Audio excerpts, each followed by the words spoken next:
எல்லாரும் எல்லாரும் நின்று வேடிக்கை பார்க்கறாங்க. ஏன்? அவன் தேவராஜோட ஆளு.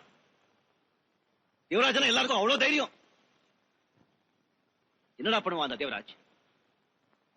என்னடா பண்ணுவான் அந்த தேவராஜ்?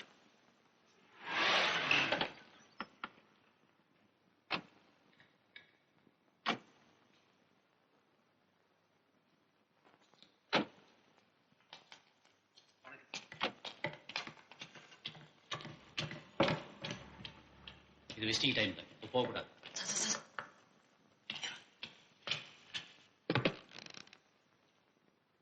தேவா, நீங்க எதுக்கு?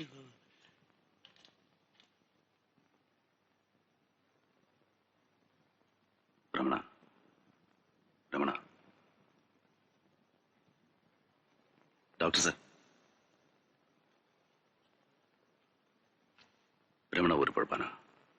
அது பொழப்பானா மாட்டானா சொல்ல முடியாது.